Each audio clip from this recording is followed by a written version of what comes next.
الحمد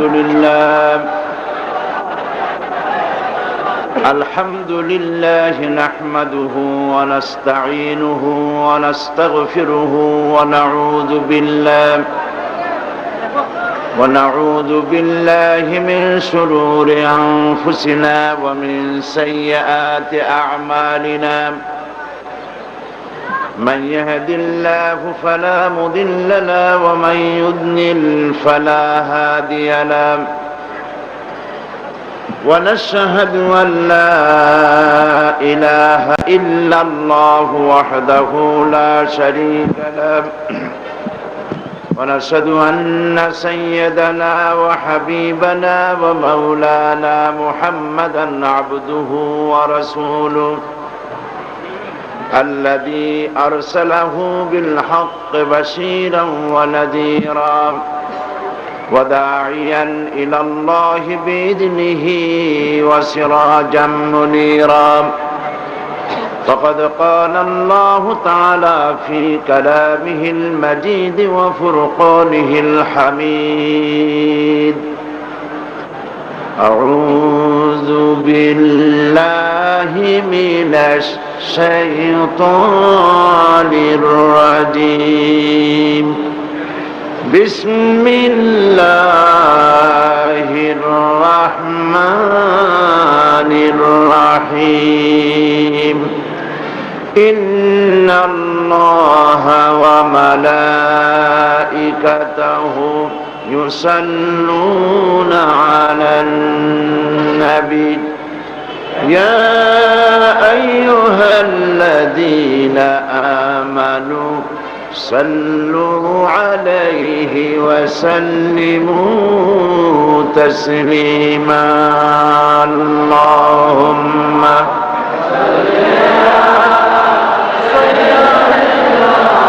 مولانا محمد وعلى آله سيدنا مولانا محمد প্রাণ খুলে মোহব্বতের সাথে সবাই পড়েন আল্লাহুম্মা সাল্লি আলা মাওলানা মুহাম্মদ ওয়া আলা আলি সাইয়্যিদিনা মাওলানা মুহাম্মদ বালাগাল উলা বিকামালিহি كشف الدجى بجماله حسنت جميع خصاله صلوا عليه होना ये फूल तो बुलबुल का तरन्नुम भी न हो चिमने दहर में कलियों का तबस्सुम भी न हो बलगल उला बिकमालिही कशफत दुजा बिजमालिही हसनत जमीउ खसालिही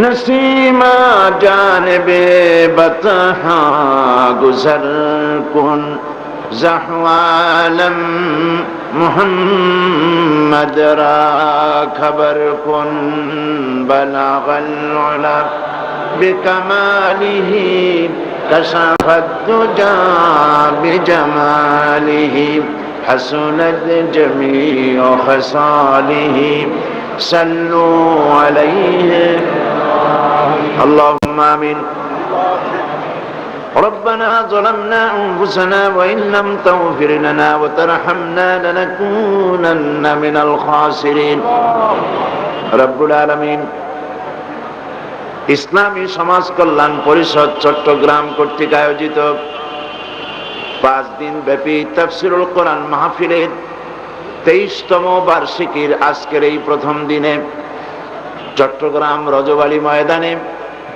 হাজার হাজার মুসলমান নরনারী কয়েকবার দুরূদ ও সালাম পড়ে তোমার দরবারে হাত তুলেছি।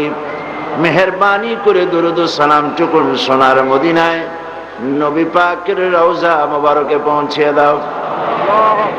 तमाम পৃথিবীর মাটির নিচে যত মুমিন মুমিনাত শুয়ে আছেন তাদের আরওয়ার পরে সওয়াব পৌঁছিয়ে দাও রব্বুল আলামিন। এই মাহফিলের আয়োজন যারা করেছেন আর শোনার জন্য যারা এসেছেন, কিয়ামতের দিন মুসিবতের সময় এই মাহফিল আমাদের সকলের জন্য নাজাতের ওসিলা বানিয়ে দিও আল্লাহ। ইয়া রব करम तू अगर करे वो बात दे जुबां को जो दिल पर असर करे। रब्बना तक़ब्बल मिन्ना इन्नका अंतस समीउल अलीम व तुब अलैना इन्नका अंतत तव्वाबुर रहीम। सुब्हान रब्बिका रब्बिल इज्जति अम्मा यसिफून व सलामुन अलल मुरसलीन वल्हम्दुलिल्लाहि रब्बिल आलमीन। जनाब सदर जलसा अल्लामा हजरत मौलाना शमसुद्दीन साहिब मद्दजिल्लुहुल आली এই মাহফিলের প্রধান অতিথি, উদ্বোধক, বাইতুল শরীফের হযরত পীর সাহেব কেবলা হযরতুল আল্লাম শাহ কুতুবউদ্দিন সাহেব দামাত বরকাতুহুল আলিয়া শর্ষিনার সর্বজন শ্রদ্ধেয় হযরত মাওলানা সিদ্দিক সাহেব রহমতুল্লাহ আলাইহির কলিজার টুকরা সাহেবজাদা, হযরত উলামায়ে কেরাম, সুপ্রিয় সাংবাদিক বন্ধুগণ, দেশ বিদেশ থেকে আগত তাফসীরুল কোরআন মাহফিলের সম্মানিত শ্রোতা ভাই এবং বোনেরা, আসসালামু আলাইকুম ওয়া রাহমাতুল্লাহি ওয়া বারাকাতুহু। মহান আল্লাহ তাবারক ওয়া তাআলার দরবারে লাখো কোটি শুকর আদায় করি, যে মহান আল্লাহ রব্বুল ইজ্জত ওয়াল জালাল কোরআনে কারীমের তাফসীর গোটা দুনিয়ার বুকে সর্ববৃহৎ তাফসীরুল কোরআন মাহফিল চট্টগ্রাম ইসলামী সমাজ কল্যাণ পরিষদ কর্তৃক আয়োজিত তাফসীরুল কোরআনের মাহফিলে আল্লাহ পাক আমাদেরকে শরীক হওয়ার তৌফিক এনায়েত করলেন। সেই মনিবের দরবারে শুকরগুজার হচ্ছি, সকলে পড়ছি আলহামদুলিল্লাহ। রব্বানা লাকাল হামদ হামদান কাসীরান তাইয়্যিবান মুবারাকান ফীহি ইয়া রাব্বি লাকাল হামদু কামা ইয়ানবাগি লিজালালি ওয়াজহিকা ওয়া আযীমি সুলতানিকা। আমরা আল্লাহ পাকের দরবারে শুকরিয়া আদায় করে নিলাম। গত 23 বছর ধরে এ মাহফিল চলছে খুব সুন্দরভাবে, সাবলীলভাবে। চট্টগ্রামবাসীদের জন্য এটি যেন একটি তৃতীয় ঈদ। কমায় দিব। সারা দুনিয়া বাংলাদেশি মুসলমান যত জায়গায় থাকে সকলেই এই তাফসীরুল কোরআন মাহফিল কবে হবে এটার অপেক্ষায় দিন গুনতে থাকে। গতকাল আমার ঢাকার বাসায় আজকে সকাল পর্যন্ত কুয়েত, কাতার, আরব আমিরাত, সৌদি আরব, গ্রিস, বিভিন্ন দেশ থেকে বহু লোক টেলিফোন করেছে দোয়ার জন্য এবং আপনাদেরকে সালাম বলেছেন। তারা তাদের মনের মধ্যে কষ্ট এই যে প্রাণ দিয়ে যে তাফসীরের মাহফিলের দিকে তাকিয়ে থাকে, ক্যাসেট পাওয়ার জন্য উদ্বিগ্ন হয়ে থাকে, আকাঙ্ক্ষিত হয়ে থাকে, সেই মাহফিলে তারা উপস্থিত হতে পারে না চাকরির কারণে। সেই দূরদেশ থেকে আপনাদেরকে তারা সালাম জানিয়েছেন আমার মাধ্যমে। আল্লাহ রাব্বুল আলামিনের মেহেরবানি, এই তাফসীরুল কোরআনের মাধ্যমে আল্লাহ পাক হাজারো লাখ মানুষের হেদায়েতের জরিয়া করেছেন। আলহামদুলিল্লাহ, প্রশংসা কার? সেজন্য শুকরিয়া আদায় করেন। আবার বলেন, ইয়া রাব্বি লাকাল হামদু কামা ইয়ানবাগি লিজালালি ওয়াজহিকা ওয়া আযীমি সুলতানিকা। আল্লাহ পাকের প্রশংসা আদায় করি, সেজদা অবনত চিত্তে আল্লাহ পাকের শুকরিয়া আদায় করছি। ইসলামী সমাজ কল্যাণ পরিষদ কোরআনে কারীমের তাফসীরের মাহফিলের আয়োজন করে গোটা দেশবাসীর কৃতজ্ঞতা পাশে দেশবাসীকে আবদ্ধ করেছে। কারণ কোরআনই হচ্ছে কেবলমাত্র হেদায়েতের কিতাব, হেদায়েতের উৎস। কোরআন হচ্ছে গোটা মানব গোষ্ঠীর জন্য শ্রেষ্ঠ নিয়ামত। ইসলামের অনুসারী মুসলিম উম্মাহ যতদিন পর্যন্ত কোরআনের আদর্শ অনুযায়ী ব্যক্তি, পরিবার, সমাজ ও রাষ্ট্র গঠন পরিচালনা করেছে, ততদিন পর্যন্ত তারাই ছিল পৃথিবীতে শ্রেষ্ঠ জাতি। আর বিশ্ব পরিচালনার রাজদণ্ড ছিল তখন তাদের হাতের মুঠোয়। আর যখনই কোরআন থেকে তারা বিচ্ছিন্ন হলো, সারা দুনিয়ার ইহুদি, খ্রিস্টান, নাস্তিক, মুরতাদ মুসলমানদেরকে ধ্বংস করার জন্য, হত্যা করার জন্য, নির্যাতন করার জন্য তারা উঠে পড়ে লেগে গেল। বিশ্বকবি আল্লামা ইকবাল এই জাতির উত্থান ও পতনের কথা খুব সুন্দর করে বলেছেন। তুঝে বাতাও তকদীরে উমম ক্যা হ্যায়, তুঝে বাতাও তকদীরে উমম ক্যা হ্যায়, শমশীর সিনা আউয়াল তাউস রুবাবাখির।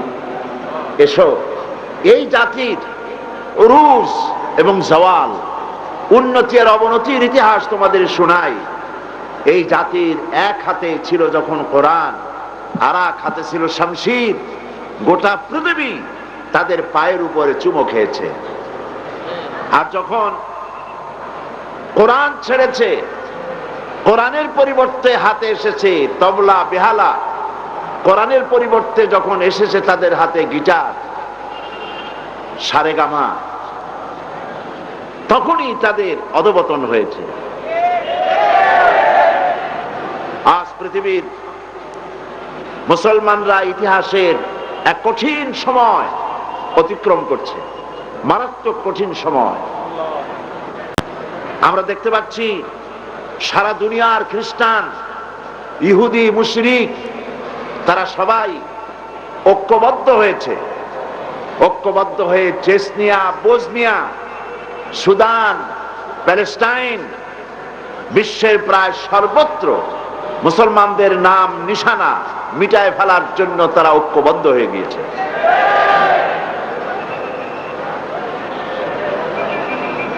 আজ মুসলিম উম্মার এই কঠিনতম দুর্দিনে ইহুদি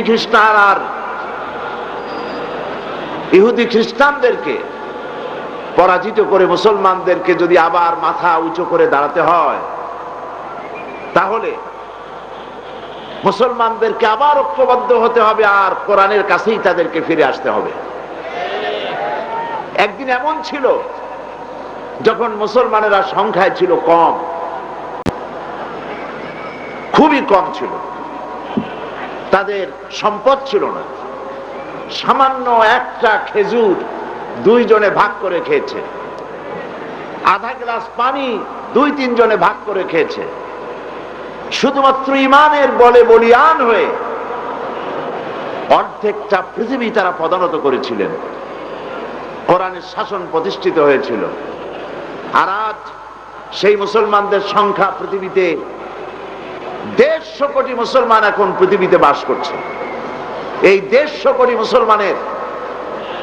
মুসলমানের আজ নিগৃহীত, নির্যাতিত, নিপীড়িত, লাঞ্ছিত, পদদলিত।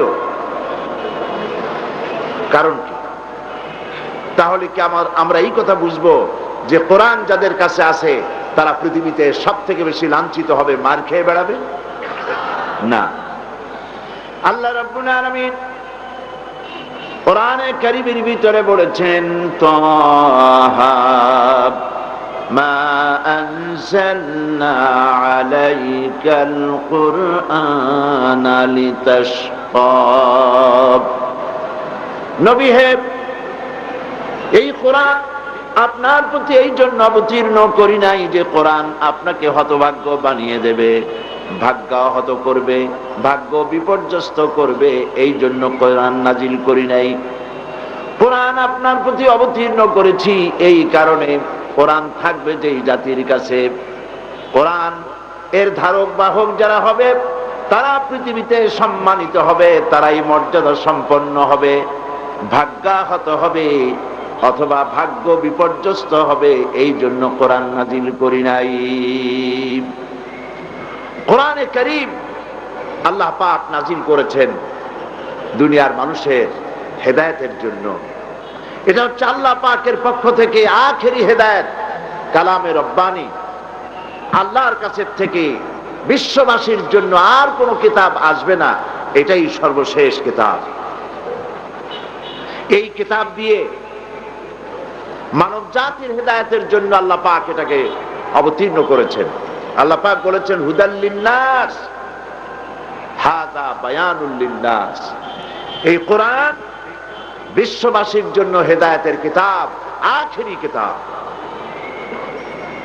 এই কোরআন আল্লাহ নাজিল করেছেন যার মধ্যে মানুষের কোনো বক্তব্য নাই, মানুষের কোনো কথা নাই। সমস্ত কথাগুলি কার? সবাই বলুন, এই কথা কার? কোরআনের ভিতরে যা আল্লাহ পাক বলেছেন সব আল্লাহ পাকের, মানুষের বানানো, এর মধ্যে একটি কথাও নাই। কোরআনের রয়েছে অনেকগুলি বৈশিষ্ট্য। সর্বপ্রথম আমাদেরকে বুঝতে হবে যে কোরআন আল্লাহ পাক কি জন্য অবতীর্ণ করেছেন এবং কোরআন কি। এরপরেই আমি আপনাদের সামনে কোরআনের তাফসীর পেশ করব ইনশাআল্লাহ। আমরা সবাই বলি ইনশাআল্লাহ। কোরআনের রয়েছে বিশেষ মর্যাদা এবং কোরআনে পাকের রয়েছে অসংখ্য বৈশিষ্ট্য। তার প্রথম বৈশিষ্ট্য হচ্ছে এই যে কোরআন এমন একখানা ধর্মগ্রন্থ, এমন একখানা কিতাব, এমন একটা জীবন ব্যবস্থা যা মানুষের জ্ঞান এবং বুদ্ধি দ্বারা রচিত হয় নাই, যা আল্লাহ পাকের নিকট থেকে নাজিল হয়েছে হযরতে জিবরাইলের মাধ্যমে। এবং এর ভিতরে কোনো কথা নবী করিম সাল্লাল্লাহু আলাইহি সাল্লাম নিজে বানায় দেন নাই। আল্লাহ পাক কোরআন শরীফের মধ্যে বলেছেন, ওয়ালাউ তাকাওয়ালা আলাইনা বা'দাল আকাবিল। আমার নবী কোরআনের নামে, আমার নামে অথবা নিজে বানায়া কোনো কথা কোরআন শরীফের ভিতরে ঢুকায় দেন নাই। কোরআনের ভিতরে যা কিছু এসেছে সব আমার কথা, আমি যা বলেছি তাই।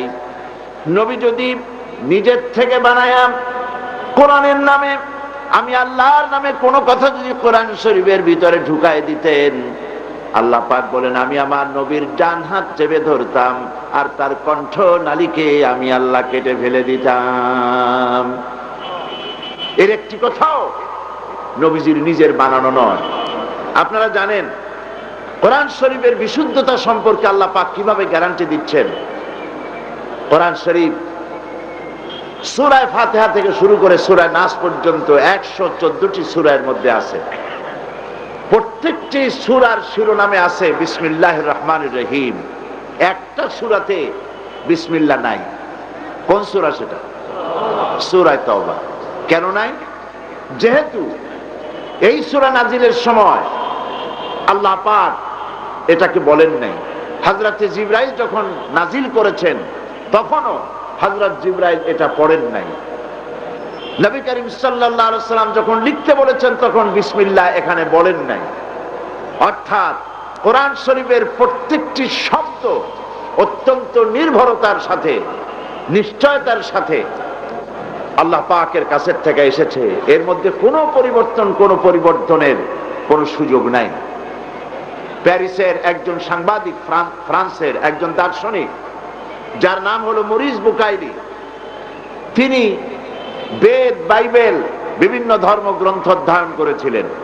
বিভিন্ন ধর্মগ্রন্থ অধ্যয়ন করে তিনি দেখলেন যে প্রত্যেকটি কিতাবের ভিতরে, ধর্মগ্রন্থের ভিতরে ভুল আছে। আজকের বাইবেল যে ধরনের লেখা আছে, পুরানা বাইবেলের সাথে নতুন বাইবেলের মিল হয় না। 500 বছর আগের বাইবেলের সাথে 1000 বছর আগের বাইবেলের মিল হয় না। বেদের এই অবস্থা, ত্রিপিটকের এই অবস্থা।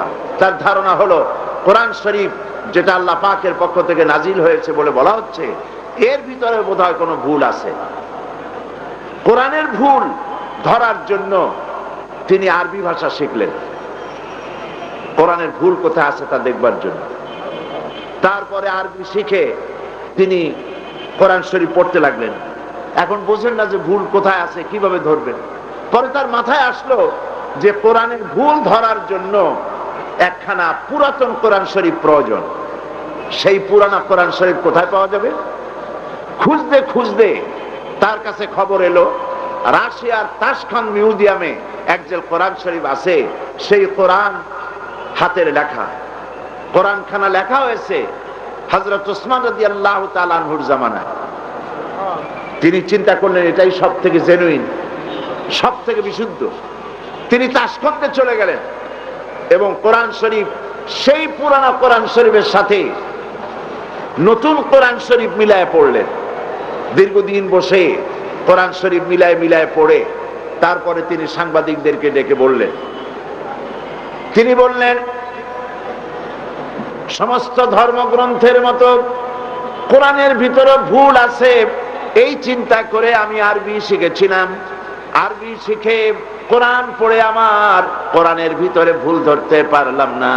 কোরআন পড়ার পর আমার জীবনের ভুল ধরা পড়ে গেছে। তিনি বললেন আমি পুরানা, আজ থেকে 1500 বছর আগের হাতের লেখা কোরআন শরীফের সঙ্গে বর্তমান যুগের ছাপানো কোরআন শরীফ মিলিয়ে পড়লাম। আমি দেখতে পেলাম পারা, সূরা, আয়াত তো দূরের কথা, জের জবর একটা নক্তারও পরিবর্তন আমার চোখে ধরা পড়ে নাই।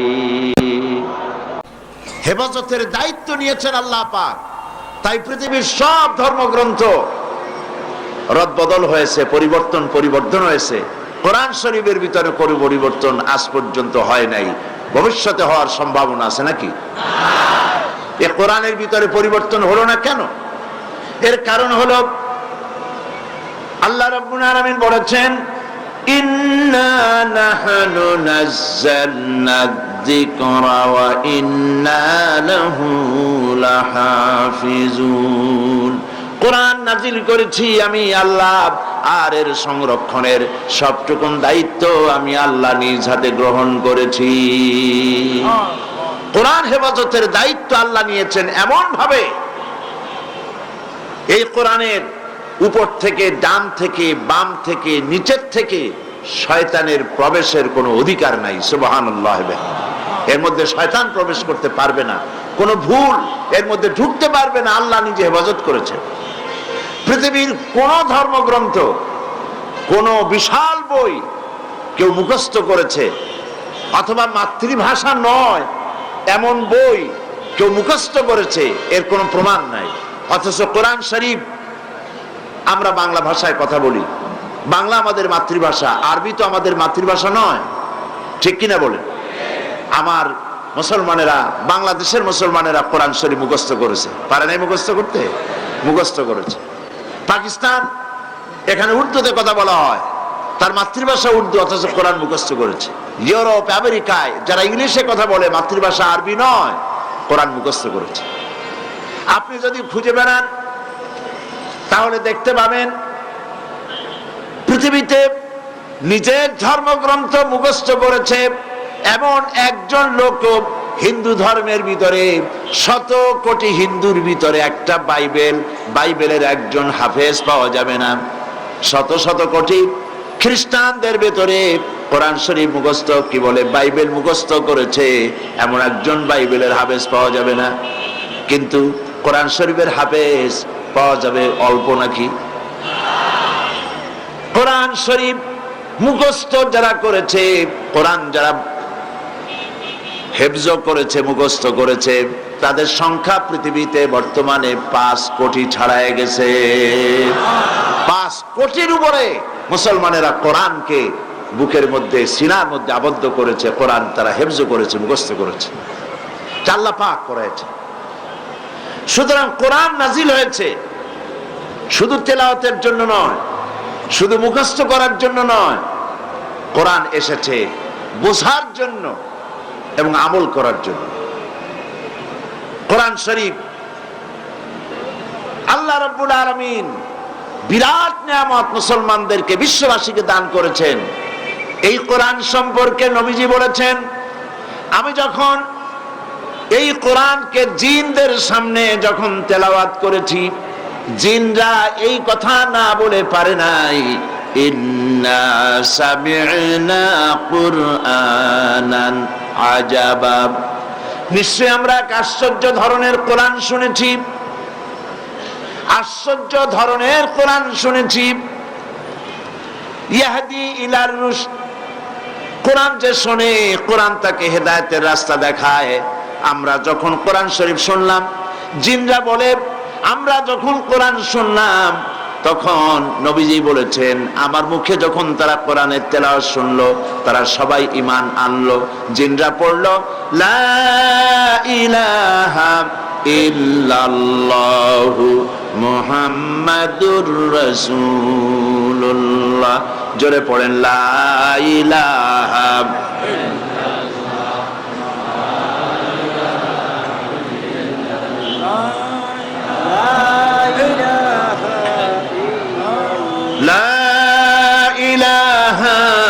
ইল্লাল্লাহু মুহাম্মাদুর রাসূলুল্লাহ।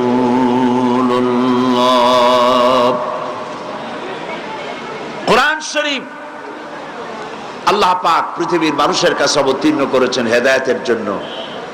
নবী করিম সাল্লাল্লাহু আলাইহি সাল্লাম বলেছেন, এ হচ্ছে সেই কোরআন, মান ক্বালা বিহি সাদাকা, এই কোরআন থেকে যারা কথা বলে তারাই সত্য কথা বলে। সুবহানাল্লাহ বলে। কোরআন দিয়ে যারা কথা বলে তারাই সত্য কথা বলে।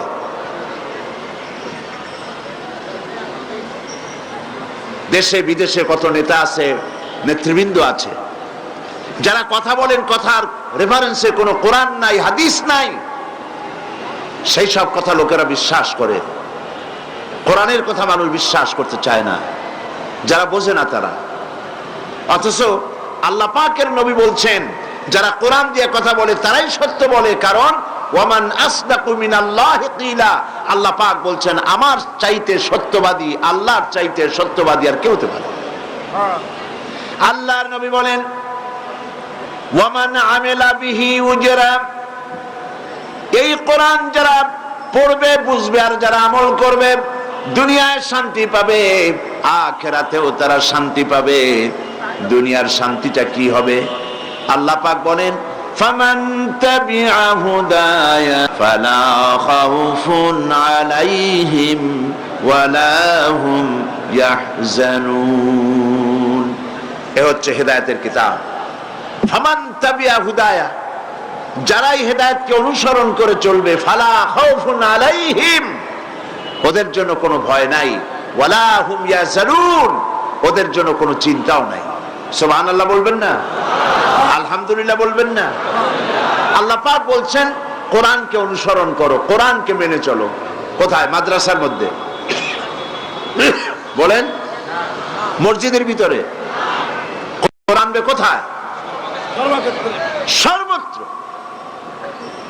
ফামান তাবিআ হুদায়া, কোরআনকে যারা ব্যক্তিতে, পরিবারে, সমাজে, রাষ্ট্রে, জীবনের সকল ক্ষেত্রে কোরআনকে যারা মেনে চলবে, ফালা খাউফুন আলাইহিম, ওদের জন্য কোনো ভয় নেই। কিসের ভয় নেই? দুনিয়ায় চলতে গিয়ে চুরির ভয় হয়, ডাকাতির ভয় হয়, জেনার ভয় হয়, জেনার ভয়, হত্যার ভয়, ধর্ষণের ভয়, যত রকমের ভয় আছে দুনিয়ায়, কোনো ভয় তাদের অন্তঃকরণে থাকবে না। কোরআন নাজিল, কোরআন দিয়ে যারা বিচার ফয়সালা করবে, কোরআন দিয়ে কোরআনের আইন কানুন মেনে যারা চলবে, তারা শান্তি পাবে।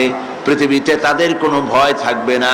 ওয়ালা হুম ইয়াহজানুন, আর তাদের জন্য কোনো চিন্তাও থাকবে না। কিসের চিন্তা থাকবে না? চিন্তা থাকবে না খাওয়া, শিক্ষা, চিকিৎসা, বাসস্থান, মানুষের মৌলিক অধিকার, ফান্ডামেন্টাল রাইটস, মানুষের যে মৌলিক অধিকারগুলো, সেই মৌলিক অধিকারগুলো কোরআন ইনশিওর করে, মানুষকে সুনিশ্চিত করে। কোরআনের শাসন যদি চালু হয়, কোরআনের আইন যদি চালু হয়, তাহলে ভয় থাকবে না, চিন্তাও থাকবে না। খাওয়ার চিন্তা, পড়ার চিন্তা থাকবে না। খেতে দেবেন কে? বলেন না, কে খেতে দেন? মানুষ চিন্তা করে যে এই পৃথিবীতে যদি মানুষ আরো বাড়ে, তাহলে আমরা খাবো কি? মানুষের এই নতুন চিন্তা। বার্থ কন্ট্রোল করো, জন্ম নিয়ন্ত্রণ করো বেশি করে, যাতে করে আর সন্তান পৃথিবীতে না আসে, এই চিন্তা তারা করে। জমিন তো বাড়ে না, বাড়ে কি? কি বাড়তেছে বলুন? মানুষ বাড়তেছে। আল্লাহ পাক বলেছেন খাবারের চিন্তা হবে না, পড়ার চিন্তা হবে না। খামোখাই চিন্তা করতেছো তোমরা। জমিন বাড়তেছে না, মানুষ বাড়তেছে। মানুষ যে হারে বাড়তেছে, সে হারে ফসল বাড়ে না কমে? বলেন আপনারা। আজ থেকে 30 বছর আগে জমিনে যে ফসল হতো, তার থেকে এখন ফসল কি কমে না বাড়ে? এক ইরি ধান এখন নাকি 32 প্রকার বেরিয়েছে। দেখছেন অবস্থা? তো এভাবে করে যখন গ্যাসের প্রয়োজন হয়, আল্লাহ গ্যাস দেন, তেলের প্রয়োজন হয় তেল দেন, পেট্রোলের প্রয়োজন হয় পেট্রোল দেন। জমিন বাড়তেছে, জমিন বাড়তেছে না, কিন্তু জমিনের উর্বরা শক্তি আল্লাহ পাক বাড়ায় দিচ্ছেন। মানুষ বাড়তেছে, আর তার রিজকের ব্যবস্থাও আল্লাহ পাক করছেন। আল্লাহর বক্তব্য হচ্ছে কোরআনকে মেনে চলো। আল্লাহ রাব্বুল আলামিন বলেন, ওয়ালাউ আন্না হালাল কুরা আমানু ওয়াত্তাকাউ লাফাতাহনা আলাইহিম বারাকাতিম মিনাস সামাই ওয়াল আরদ।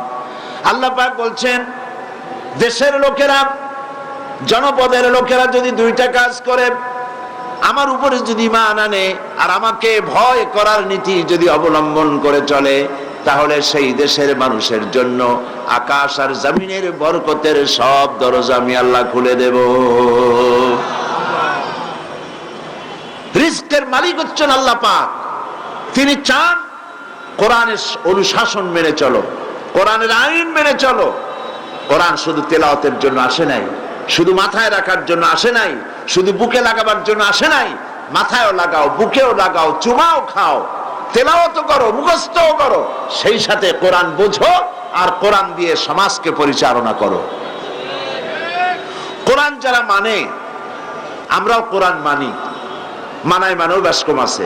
আমরা মানি কিভাবে? এটা আল্লাহর কালাম, তাই মানি, মাথায় রাখি, কিন্তু বুঝি না কি পড়ি, আর আমলও করি না। যারা বোঝে এবং আইন ইমপ্লিমেন্ট করে দেশে, তারা কিভাবে উপকৃত হয়েছে আপনি দেখেন। আমি পার্লামেন্টে একবার 7ম সংসদে তদানীন্তন প্রধানমন্ত্রী সহ যখন হাউস ভর্তি ছিল, সেখানে আমি বলেছিলাম, আপনারা বাংলাদেশকে ইসলামী প্রজাতন্ত্রে ঘোষণা করুন, ইসলামী প্রজাতন্ত্র হিসাবে ঘোষণা করুন এবং কোরআনের আইন চালু করুন। দেশের অবস্থাটা কি হয় তা আপনারা দেখুন। আপনারা যারা মক্কা শরীফে যান, মদিনা শরীফে যান, হজ করেন, উমরা করেন, সেখান থেকে আসার সময় পাথর নিয়ে আসেন, আতর নিয়ে আসেন, সুরমা নিয়ে আসেন, খুরমা নিয়ে আসেন, কিন্তু সেখানে কি আর কিছু দেখতে পান না? কোরআনের আইন চালু করে কি শান্তিতে তারা লাভ করেছে? আল্লাহ পাক কোরআনে কারিমে বলছেন, আওয়ালাম ইয়ারাও আন্না জাআলনা হারামান আমিনান, তোমরা দেখতে পাও না আমি এই শহরকে কিভাবে, এই হারামকে কিভাবে নিরাপত্তার শহর বানিয়েছি।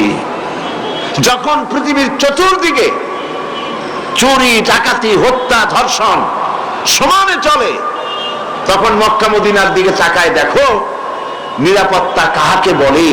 ওমান দাখালাহু কানা আমিনান, যেই ঢুকলো হারাম শরীফে সেই নিরাপত্তা পাইল। সুবহানাল্লাহ। আমি পার্লামেন্টে ওয়াজ করেছি, বিভিন্ন জায়গায় কত বহুবার বলেছি, সাদের আলোকে হার মানায় দিতে পারে এমন সুন্দরী মহিলা, পুরুষ সঙ্গিনী ছাড়া একাকিনী, মক্কা শরীফে মদিনা শরীফে নিজের শিবির, নিজের ডেরা, নিজের তাবু ছেড়ে রাত 2:30-3টার সময় হারাম শরীফে প্রবেশ করলো। একাকিনী সেখানে ঢুকেছে, লাখো লাখো পুরুষের ভিতর দিয়ে তাহাজ্জুদ আদায় করলো, আল্লাহর ঘরে তাওয়াফ করলো, তেলাওয়াত করলো, আবার ঘরে ফিরে এলো। কোন পুরুষের সাহস হলো না, একবার নজর পড়েছ তো দ্বিতীয়বার আর একবার তার দিকে তাকায়া দেখে। হাজার হাজার বছরের ইতিহাস না এটা, যে মক্কা নগরী থেকে, মক্কা শরীফ থেকে, হারামাইনুশ শরীফাইন থেকে কোন নারী ধর্ষিতা হয়েছে, লাঞ্ছিতা হয়েছে, হারায় গেছে, 10-15 দিন পাওয়া যায় না, হসপিটালে পড়ে আছে, তার সতীত্ব বিনষ্ট হয়েছে, এর কোন ইতিহাস নাই। ঠিক কিনা বলেন? কেন হয়েছে? কোরআনের আইন চলছে। কোন আইন চলে? বলেন কোন আইন চলে? কোরআনের আইন চলে।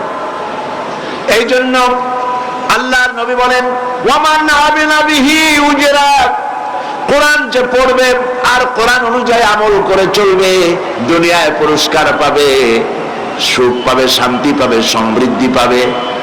আর কিয়ামতের দিন আল্লাহ পাক পুরস্কার আরো বাড়িয়ে দিবেন। সেটা কি? আল্লাহর নবী বলেন, কিয়ামতের দিন যেই পুরস্কারটা পাবে কোরআন আমল করার জন্য, সেটা হলো মান ক্বারা আল কুরআনা ফাস্তাযহারাহু ফাহাল্লা হালালাহু ওয়া হাররামা হারামাহু আদখালাহুল্লাহুল জান্নাহ। কোরআন পড়ে কোরআন অনুযায়ী যারা জীবন চালাবে, কোরআনের হালাল অনুযায়ী জীবনকে পরিচালনা করবে, কোরআন যেটাকে হারাম করেছে তার থেকে নিজেকে বাঁচায় রাখবে, এমন কাজটি যারা করবে আল্লাহ পাক কিয়ামতের দিন তাকে জান্নাতে প্রবেশ করাবেন। ওয়াশাফাহু ফি আশরাতিন মিন আহলি বাইতিহি কুল্লুহুম ক্বাদ ওয়াজাবাত লাহুন নার। আল্লাহর নবী বলেন, ওই ব্যক্তিকে শুধু জান্নাত দেওয়া হবে না, নবীজি বলবেন, আল্লাহ পাক বলবেন, ও আমার বান্দা শুধু একা জান্নাতে যেও না, কোরআন আমল করার কারণে আমি তোমাকে আরো কিছু উপহার দেব। সেটা হলো তুমি বেহেশতে যাওয়ার আগে তোমার আত্মীয়দের ভেতর থেকে 10 জনের জন্য আমার কাছে সুপারিশ করো, এমন 10 জনের জন্য সুপারিশ করো যাদের হিসাবের পরে জাহান্নাম ওয়াজিব হয়ে গিয়েছিল। এই রকমের 10 জনের ব্যাপারে আমার কাছে সুপারিশ করো, আমি তোমাকে তোমার কথা মতো ওই 10 জনকেও জান্নাত দিয়ে দেবো। সুবহানাল্লাহ। ওয়া মান আমিলা বিহি উজরা ওয়া মান হাকামা বিহি আদালা। আল্লাহর নবী বলেন, এই কোরআন থেকে যারা বিচার ফয়সালা করবে তারাই উত্তম ফয়সালা করবে, এর থেকে উত্তম ফয়সালা আর কিছুই হতে পারে না। কোরআন যারা মেনে চলে, ব্যক্তিতে, পরিবারে, সমাজে, রাষ্ট্রে, জীবনের সকল ক্ষেত্রে কোনো দুঃখ দুর্দশা তাদের থাকবে না। ওয়ামান দা ইলাইহি হুদিয়া ইলা সিরাতিল মুস্তাকিম। আর যারা কোরআনের দিকে মানুষকে ডাকে তারাই সত্য পথে ডাকে, তাদের এই ডাক সহজ সরল পথের ডাক, যে পথে আল্লাহর জান্নাত পাওয়া যায়, আল্লাহর খুশি পাওয়া যায়। এ হচ্ছে সেই কোরআন। এই কোরআনে কারীমকে আল্লাহ রাব্বুল আলামিন পৃথিবীবাসীর জন্য নাযিল করেছেন। কোরআন শরীফের, এই কোরআন শরীফের ব্যাখ্যা, তাফসীর পৃথিবীতে বহু ভাষায় হয়েছে। পৃথিবীতে প্রচলিত এমন ভাষা খুব কম আছে যেই ভাষায় কোরআন শরীফের তাফসীর হয় নাই। তাফসীর এর মূল শব্দ হলো ফাসরুন, এর থেকে উৎপত্তি তাফসীর। মাদ্দা হচ্ছে ফাসরুন, এর অর্থ হচ্ছে খোলা, উন্মুক্ত করা। কিভাবে উন্মুক্ত করে আপনারা জানেন, নারকেল, চিটাগাংয়ে তো নারকেলকে নারকেলই বলা হয় নাকি? জি, নারকেল খুলতে হলে, উন্মুক্ত করতে হলে সর্বপ্রথম তার উপরের যে খোসাগুলি খুলতে হয়, তারপরে ভেতরে আরো কিছু আবর্জনা থাকে সেগুলিকে ছাড়াতে হয়, এরপরে আঘাত করলে ফেটে গেল, বেরিয়ে পড়লো, ভিতরে যা আছে তা বেরিয়ে আসলো। এটাই হলো খোলা। শুধু দরজা খোলা, জামার বোতাম খোলা এত সহজ জিনিস নয়। ফাসরুন মানে খোলা, উন্মুক্ত করা, ভেতরে প্রবেশ করা।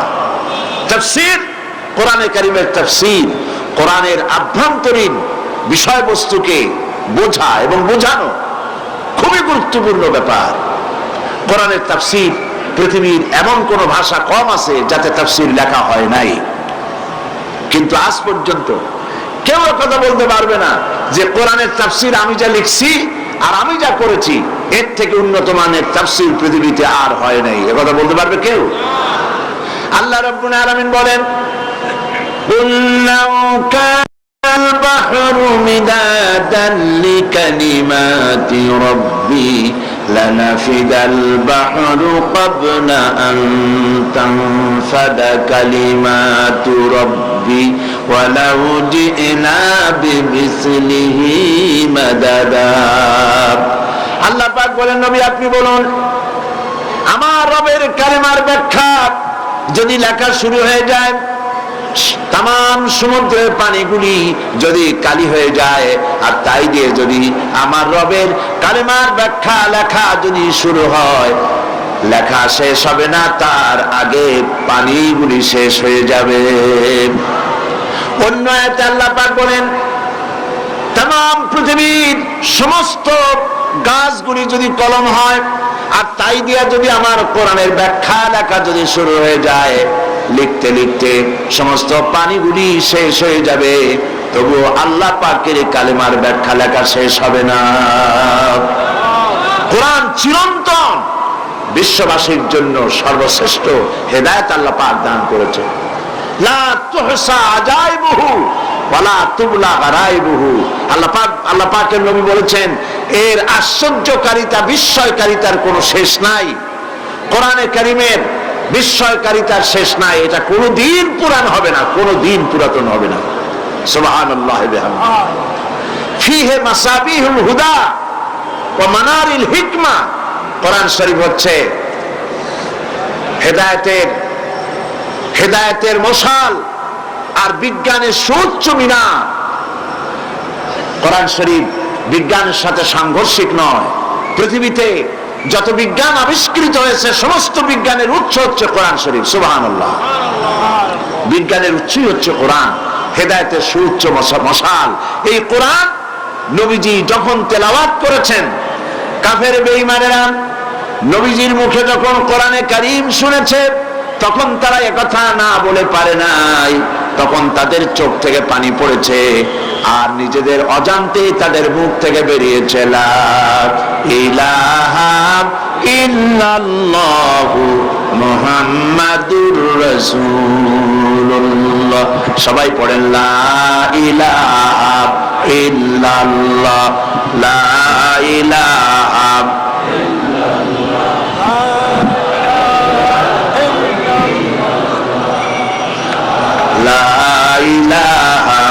ইল্লাল্লাহ, লা ইলাহা ইল্লাল্লাহ, লা ইলাহা ইল্লাল্লাহু মুহাম্মাদুর রাসূলুল্লাহ। জোরে সরে পড়েন লা ইলাহা, লা ইলাহা ইল্লাল্লাহ, লা ইলাহা, লা ইলাহা ইল্লাল্লাহু মুহাম্মাদুর রাসূলুল্লাহ।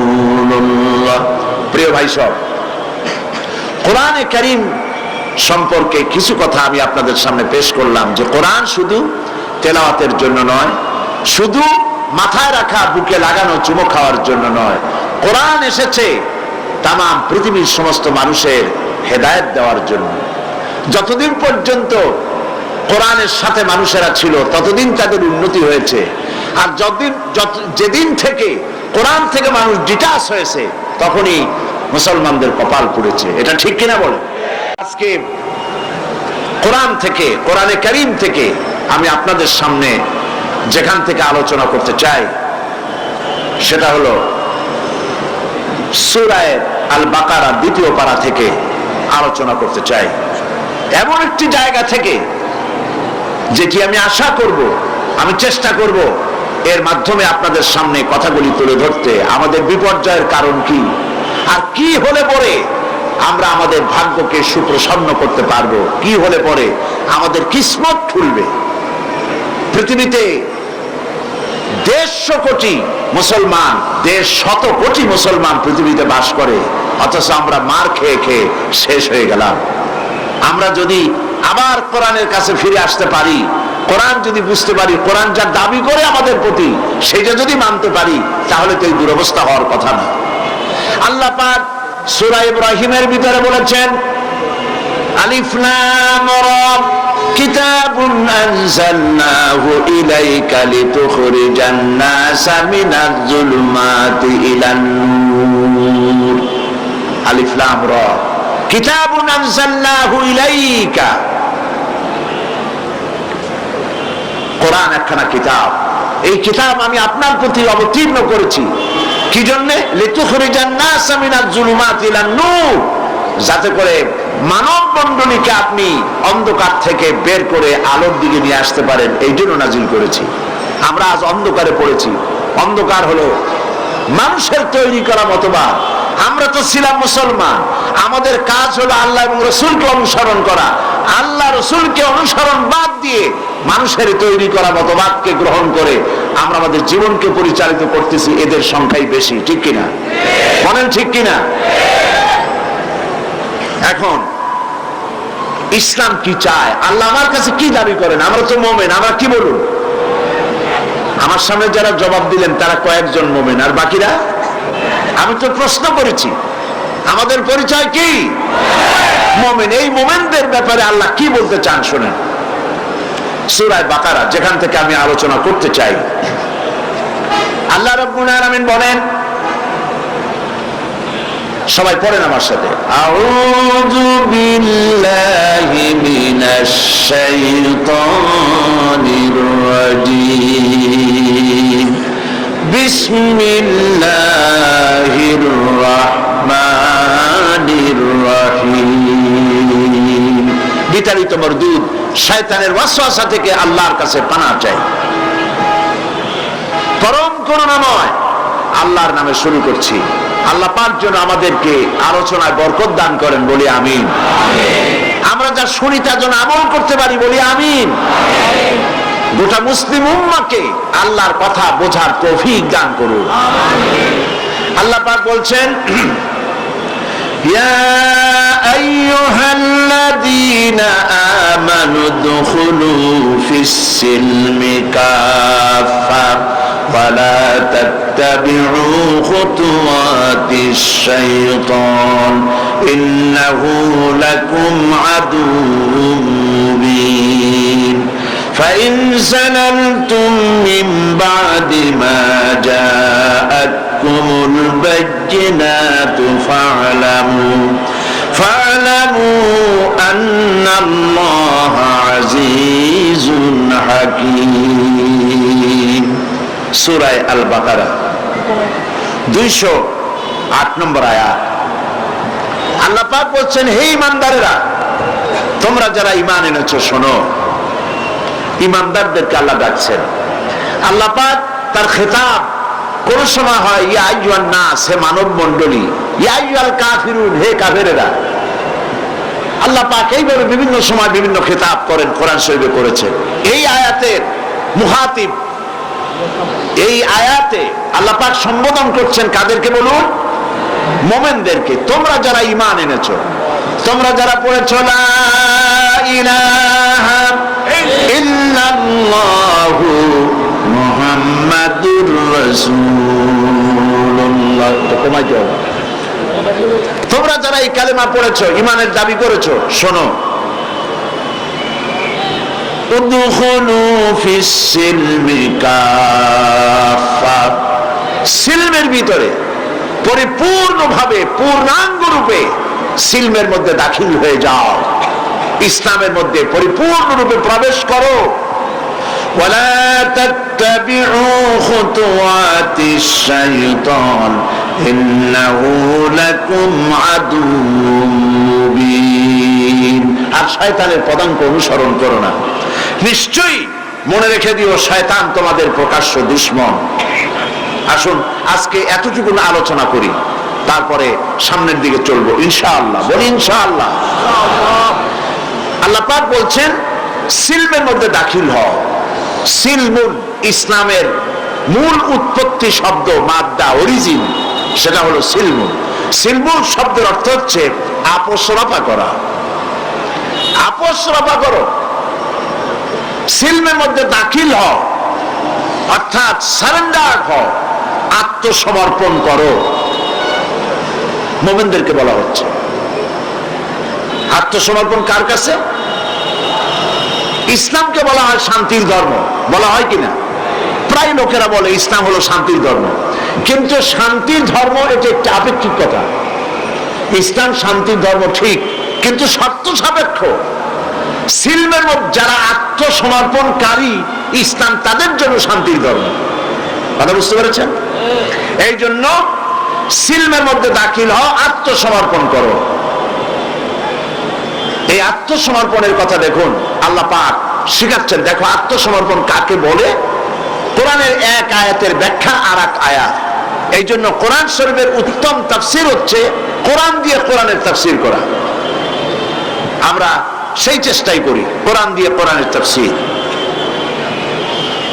আল্লাহ রাব্বুল আলামিন বলছেন আফাগায়রা দীনিল্লাহি ইয়াবগুন ওয়া লাহু আসলামা মান ফিস সামাওয়াতি ওয়াল আরদি তাওআন ওয়া কারহা। আফাগায়রা দীনিল্লাহি ইয়াবগুন, তোমরা কি আল্লাহর দেওয়া জীবন ব্যবস্থাকে ছেড়ে দিয়ে অন্য কোন মতবাদ, অন্য কোন আদর্শ তালাশ করো? ওয়ালাহু আসলামা, এই দেখুন এখানে সিললাম, সিলমুন শব্দ এখানেও আছে।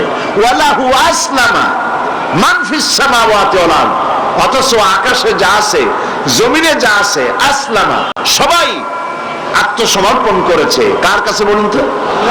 ইচ্ছায় হোক অনিচ্ছায় হোক আত্মসমর্পণ করেছে কার কাছে? আল্লাহ পাকের কাছে।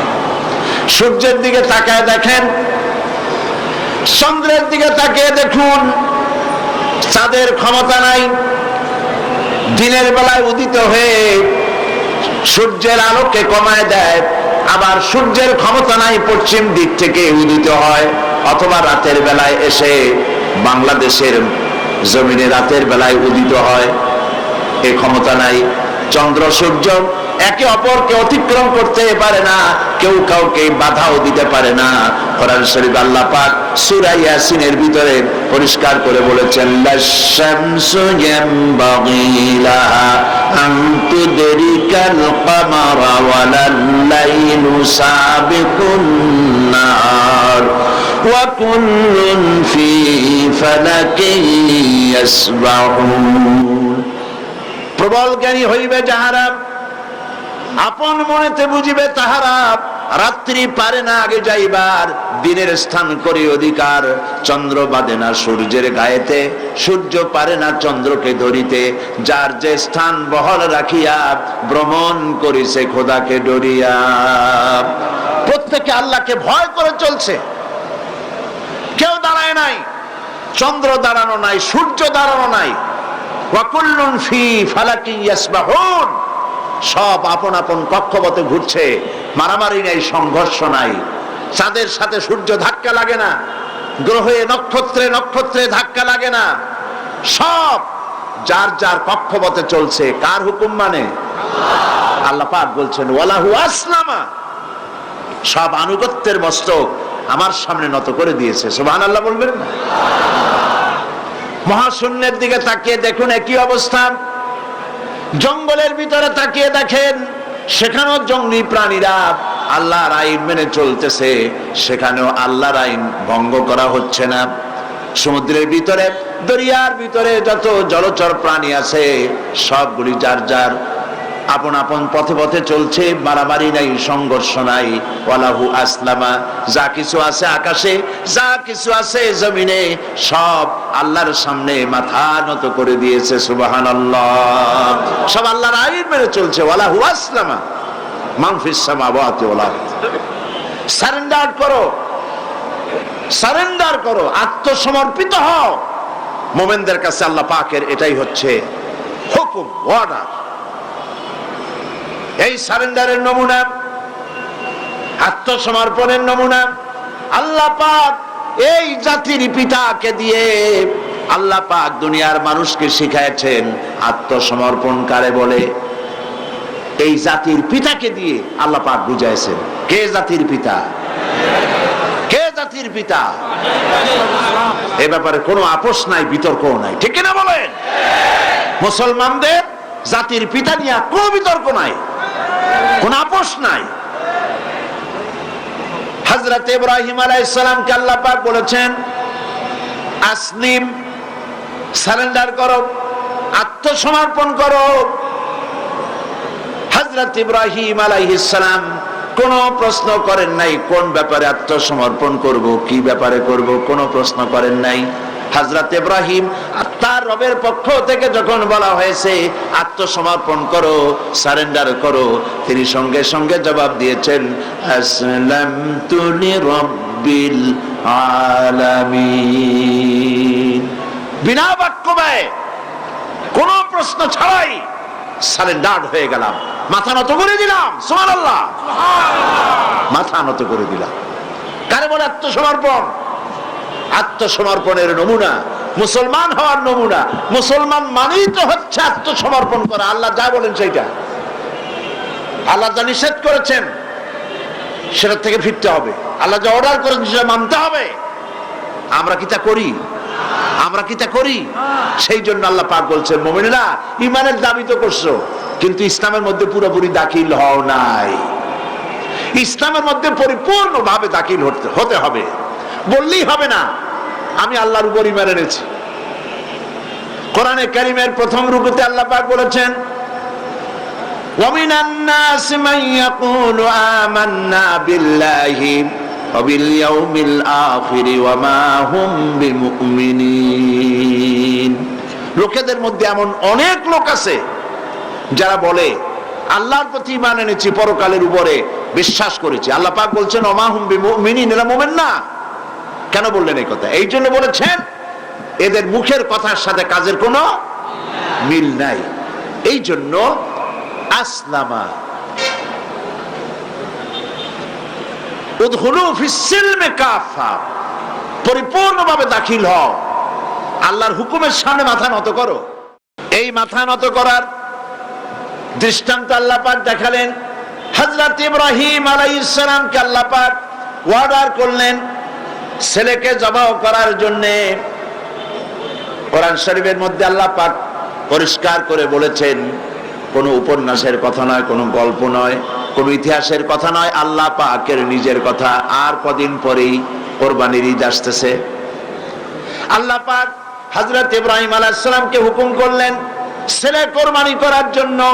আর হযরত ইব্রাহিম হযরত ইসমাইলকে তারকে শোনালেন ইয়া বুনাইয়া ইন্নী আরা ফিল মানামি আন্নী আযবাহুক ফানজুর মাযা তারা। হে কলিজার টুকরা সন্তান, আমি স্বপ্ন দেখেছি যেন আমি তোমাকে জবাহ করছি। ফানজুর মাযা তারা, এখন তোমার মত কি, রায় কি, অভিমত কি, শোনাও আমাকে। তিনি কি বলছিলেন? হযরত ইসমাইল বলছিলেন যে আপনি এতদিন পর্যন্ত আমার মায়ের খবর রাখেন নাই, আমার খবর রাখেন নাই, আমাদের ভালাই গেছেন মরুভূমির মধ্যে, পানি খাবার কিচ্ছু দেন নাই, আজকে জবাহ করতে আসছেন কোন অধিকারে? একথা বলেছেন? বলেছেন? বরং তিনি হযরত ইসমাইল হযরত ইব্রাহিম যেটা করলেন সেটাও তিনি আল্লাহর সামনে মাথা নত করলেন, ঠিক কিনা? হযরত ইসমাইল যেটা করলেন সেটাও তিনি আল্লাহর সামনে মাথা নত করেছেন। হযরত ইসমাইল বললেন ইয়া আবাতি ফাআল মা তুমারু সাতাজিদুনি ইনশাআল্লাহু মিনাস সাবিরিন।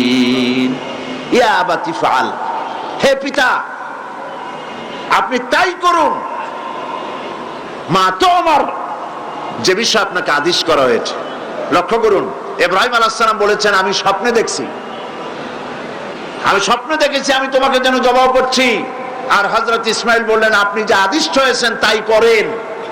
তার মানে ইসমাইল বুঝতে পেরেছেন পয়গম্বরের স্বপ্ন স্বপ্ন নয়, এটা আল্লাহর ওহী, হুকুম। জবাব করেন, আমাকে আপনি ধৈর্যধারীদের মধ্যে পাবেন। এখন দেখেন এই যে উদখুলু ফিস সিলমি কাফা, এই সিলমুন শব্দ ওখানে এসেছে।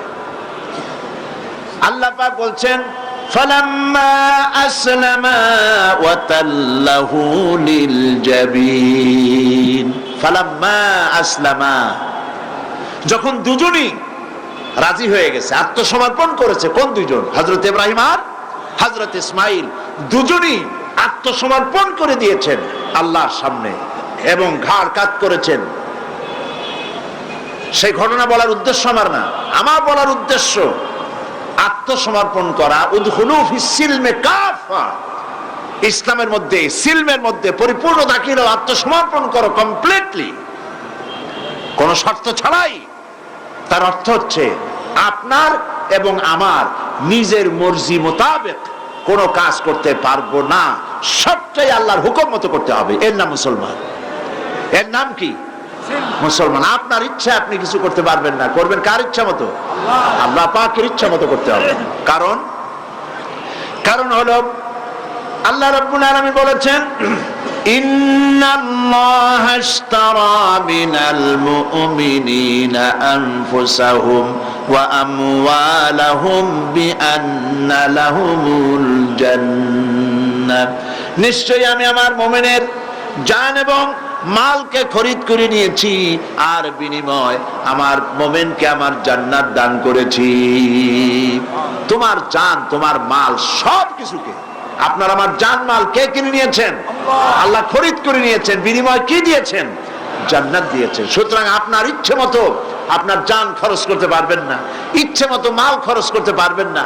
এই মাল আর জান খরচ করার পেছনে আল্লাহর রেজামন্দি আছে কিনা, আল্লাহর খুশি আছে কিনা, ওইটা বুঝে সেই রাস্তা করতে হবে। ইচ্ছে করলেই যেখানে সেখানে চাঁদা দিতে পারবেন না, ইচ্ছে করলেই যেখানে সেখানে অর্থ খরচ করতে পারবেন না, ইচ্ছে করলেই যেখানে সেখানে জীবন দিতে পারবেন না। মুসলমান যে ব্যক্তি কালেমা যে পড়েছে, তার জীবনকে দুই ভাগ করার কোনো উপায় নাই। আমরা তো দুই ভাগ অনেকে করে ফেলেছি। মুসলমান তার জীবনকে ইতিমধ্যেই দুই ভাগ করে ফেলেছে। একদিকে আল্লাহর কথা মতো নামাজ, রোজা, হজ, যাকাত, আর একদিকে অর্থনীতি, সমাজনীতি, রাজনীতি, নির্বাচন, ভোট, ইলেকশন, যা কিছু আছে সব আলাদা। এটার সাথে আল্লাহর কোনো সম্পর্ক নাই, যাকে বলা হয় ধর্মনিরপেক্ষ মতবাদ।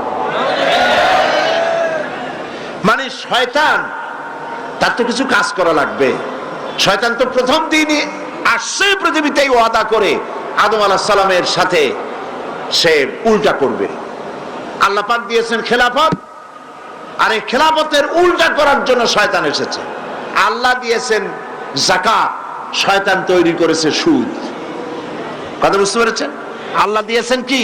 যাকাত। অর্থনৈতিক প্রবৃদ্ধির জন্য, অর্থনৈতিক উন্নতির জন্য, মানুষকে খেয়ে পরে বাঁচার জন্য, সুখের জন্য, সমৃদ্ধির জন্য, অর্থনৈতিক ইকোনমিক ইকুয়ালিটির জন্য আল্লাহ পাক দিয়েছেন যাকাত। শয়তান এর মোকাবেলায় তৈরি করেছে সুদ। আল্লাহ দিয়েছেন ইসলাম, আর শয়তান তৈরি করেছে ধর্মনিরপেক্ষ মতবাদ। ধর্মনিরপেক্ষ মতবাদের স্রষ্টা কে? বলেন কে? শয়তান। এই ধর্মনিরপেক্ষ মতবাদ সম্পর্কে আমি আলোচনা করব ইনশাআল্লাহ। আল্লাহ পাক দিয়েছেন ইসলাম। ইসলামের মধ্যে দাখিল হও, এবং ইসলামের মধ্যে দাখিল হওয়ার অর্থই হচ্ছে পূর্ণাঙ্গ ইসলামকে মেনে নেওয়া, তাহলেই শান্তি আসবে। শুধু নামাজ, রোজা, হজ, যাকাত করলেই শান্তি আসবে না, পরিপূর্ণ ইসলাম মানতে হবে। কথা বুঝতে পেরেছেন? পরিপূর্ণ ইসলাম মানলে তখনই শান্তি আসবে, এর আগ পর্যন্ত আসবে না। সন্ত্রাস বন্ধ হবে না, দুর্নীতি বন্ধ হবে না, মারামারি কাটাকাটি বন্ধ হবে না যতক্ষণ পর্যন্ত পূর্ণাঙ্গ ইসলাম মুসলমানেরা গ্রহণ না করে। সেই হাদিসের কথা কয়েকবার বলেছি, আজও মনে এলো। হযরতে খাব্বাব বিন আল-আরিত রাদিয়াল্লাহু তাআলা আনহু তিনি এই হাদিস খানা রিওয়ায়াত করছেন। তিনি বলছেন, আমরা একবার নবী করিম সাল্লাল্লাহু আলাইহি সাল্লামের কাছে গেলাম। ওয়ান খাব্বাব বিন আল-আরিত রাদিয়াল্লাহু তাআলা আনহু আন্নাহু قال শাকাউনা ইলা রাসূলিল্লাহ সাল্লাল্লাহু আলাইহি ওয়াসাল্লাম ওয়া হুয়া মুতাওয়াসসাদুন বুরদাতুন লাহু ফি যিল্লিল কাবা। তিনি বললেন, আমরা নবী করিম সাল্লাল্লাহু আলাইহি ওয়াসাল্লামের কাছে গেলাম, যে দেখি নবীজি কাবা শরীফের ছায়ায় চাদর মুড়ি দিয়ে আরাম ফরমাচ্ছেন। আমরা কাছে গিয়ে বললাম, আলা তাস্তানসিরু লানা আলা তাদউ লানা ইয়া রাসূলুল্লাহ, হে রাসূল, আপনি কি আমাদের জন্য আল্লাহর কাছে সাহায্য প্রার্থনা করবেন না? আপনি কি আমাদের জন্য আল্লাহর কাছে দোয়া করবেন না? আমরা তো মার খেতে খেতে শেষ হয়ে গেলাম। আমাদের খাব্বাবকে তারা মারছে, খুবাইবকে মারছে, আম্মারকে, সোয়েবকে, বেলালকে মেরে শেষ করে ফেলছে। খাবার নাই, পরার নাই, কত কষ্ট আমাদের। নবীজি উঠে বসলেন, বুখারীর হাদিস।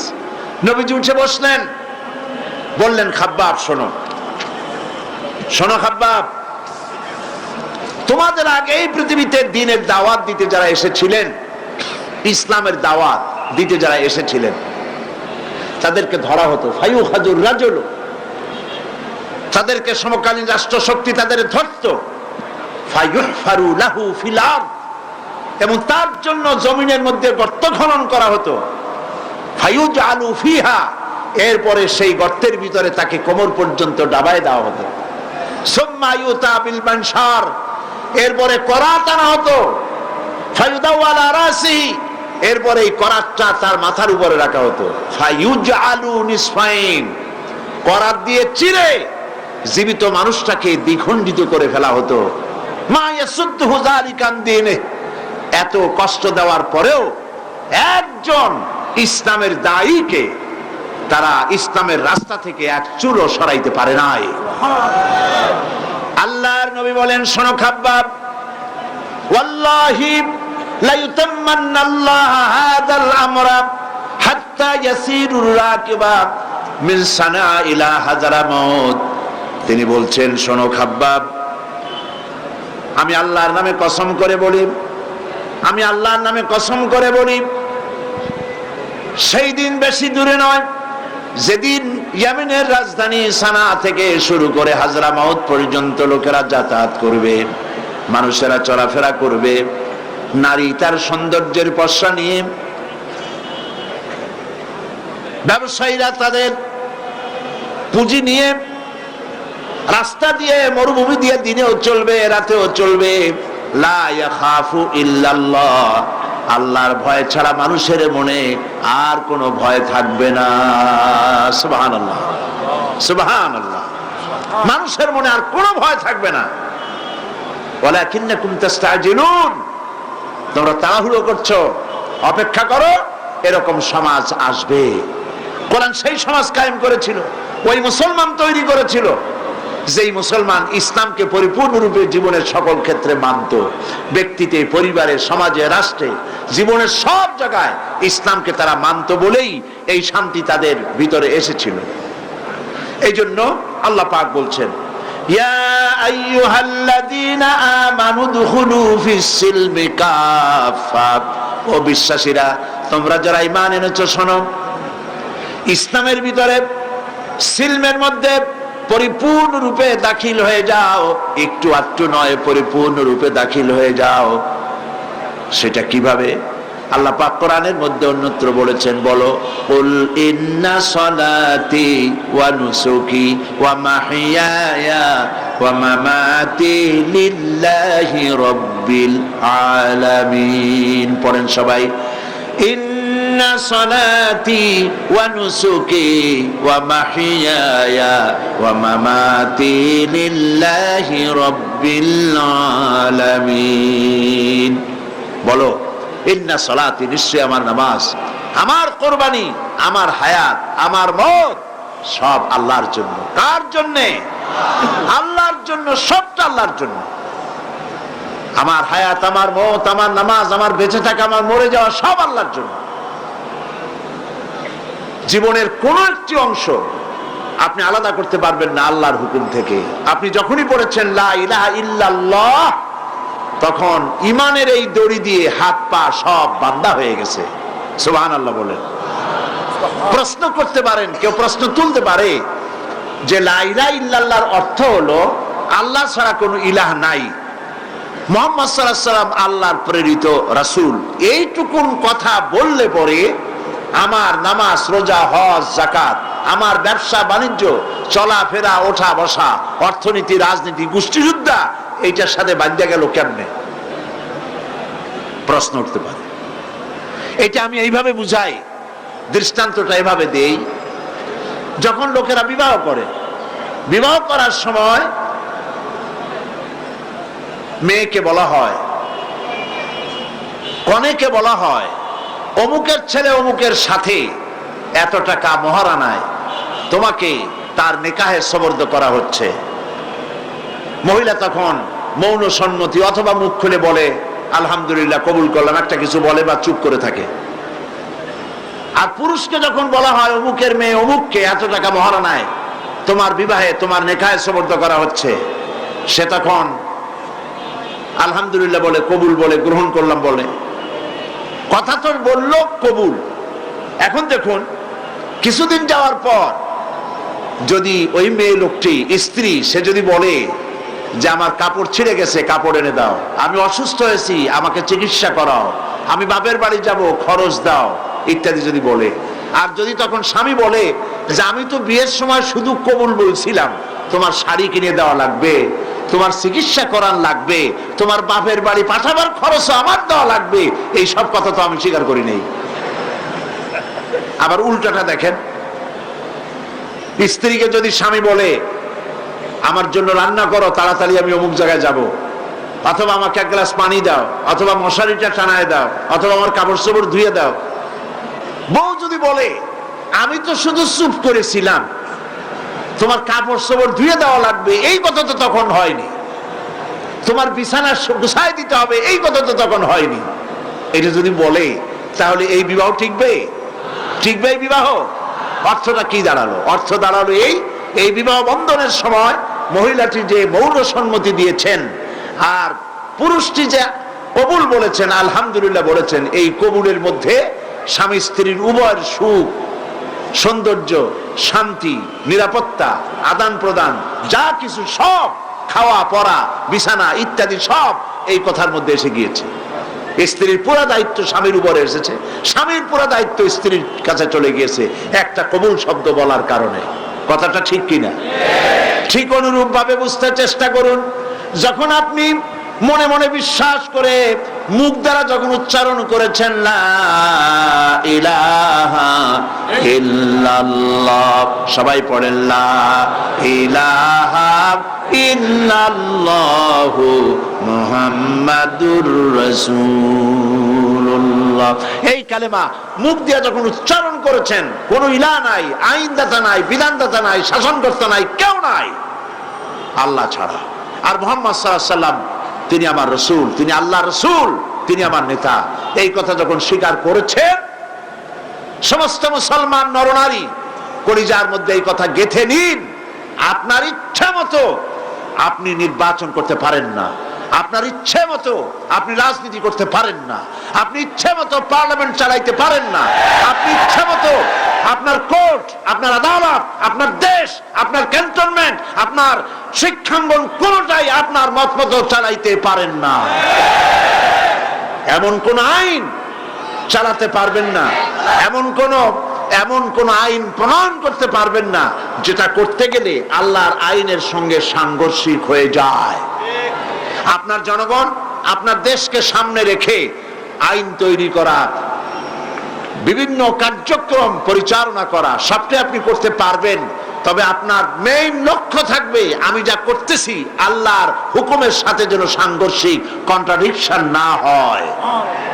কথা বুঝতে পেরেছেন? এমন আইন করতেই পারবেন না, এমন বিল পাশ করতেই পারবেন না যে আইন, যে বিল পাশ করলে কোরআনের সাথে বিরোধিতা হয়। বুঝে আসছে কথা? কাজী যখন আমি মুসলমান, আল্লাহর কথা হচ্ছে নামাজ, দাড়ি, টুপি আর লম্বা জামা, এটাই মুসলমান হওয়ার জন্য শর্ত নয়। দাড়ি, টুপি, জামা ইত্যাদি গুলো তো লাগবেই। আবার কেউ ভুল বুঝবেন না, আমরা তো বলি একরকম, লোকেরা বোঝে আবার আর এক রকম, নানান রকমের বুঝ। হয়তো বলেই বসবে, সাইদি সাহেব গত রাত্রে ওয়াজ করেছেন, কালকে হয়তো পত্রিকা দেখা যাবে, কোন পত্রিকা শরীফে লাগবে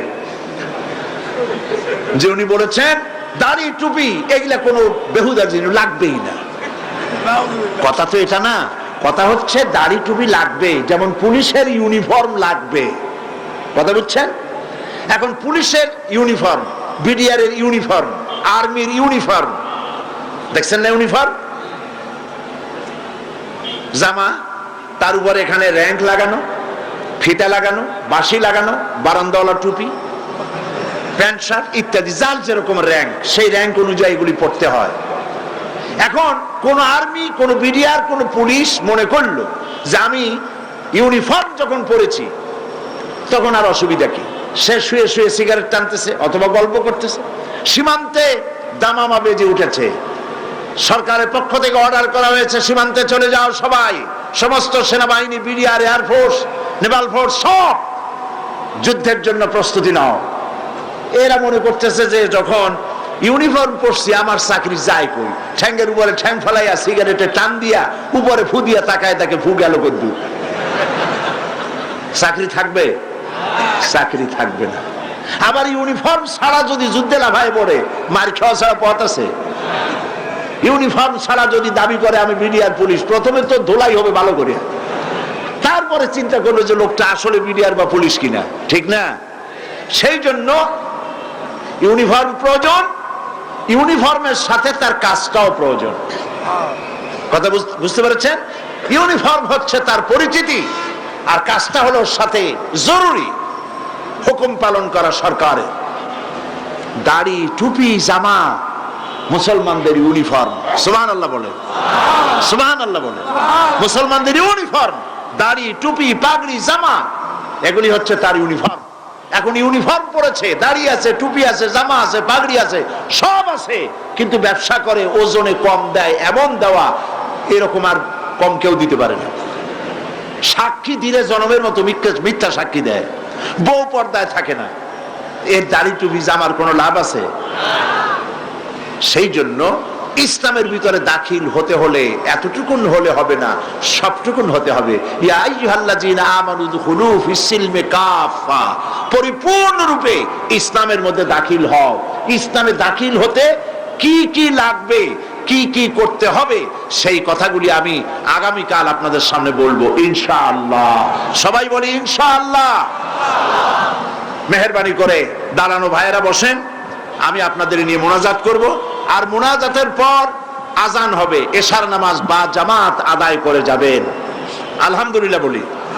আগামীকাল এই আয়াতের বাকি ব্যাখ্যা সামনে আমরা চলবো এবং আলোচনা করব। মুসলমান না হওয়ার কারণে, নামধারী মুসলমান হওয়ার কারণে এই দুরবস্থা হয়েছে, এই জন্য আমরা আগামীকাল বিশদ আলোচনা করব। মোনাজাত করার জন্য দাঁড়ানো ভাইদের সবাইকে বসতে বলছি, আর একটু জিকির করেন জোরে সরে, লা ইলাহা লা ইলাহা। আজকে বসেন না, আজকে প্রথম দিনই দুইজন ইসলাম কবুল করার জন্য এসেছেন, আলহামদুলিল্লাহ বলেন। আর জিকির করেন জোরে সরে, লা ইলাহা লা ইলাহা।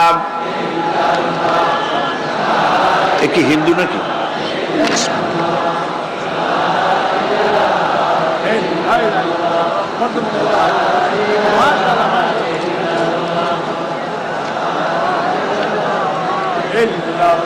দুইজন ইসলাম কবুল করার জন্য এসেছেন। একজনের নাম হলো সুমন বড়ুয়া, পিতা হলো টিটন বড়ুয়া, বাড়ি হলো কেরানীরহাট, চট্টগ্রাম। বর্তমান নাম পছন্দ করেছে মোহাম্মদ উসমান গনি। আর একজনের নাম সুমনশীল, পিতা শ্রীরামশীল। বর্তমান বাড়ি হলো পূর্ব বাকলিয়া, চাঁদগাঁও, চট্টগ্রাম। বর্তমান নাম পছন্দ করেছে মোহাম্মদ কামরুল হাসান। এসো।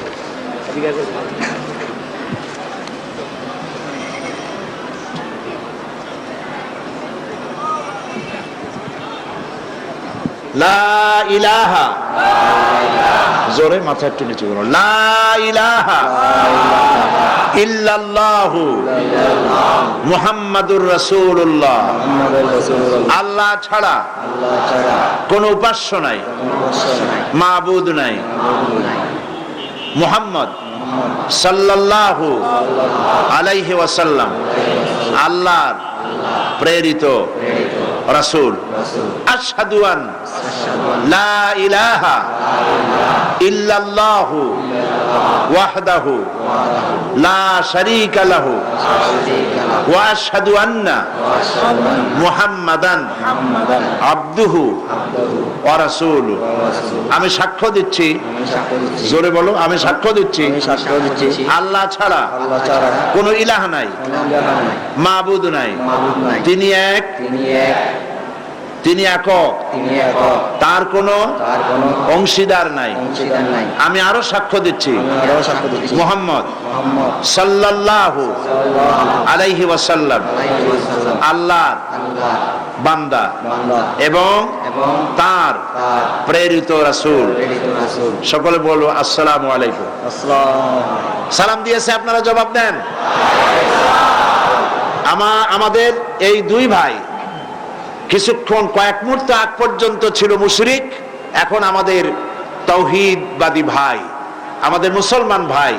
এবং এই দুইজন হলো এই মাহফিলের মধ্যে এখন নিষ্পাপ, বেগুনাহ, কালেমা পড়ার কারণে আল্লাহ পাক তাদের পেছনের সমস্ত গুনাহ খাতাকে মাফ করে দিয়েছে। আমি আপনাদের পক্ষ থেকে তাদের দুইজনকে আলিঙ্গন করছি।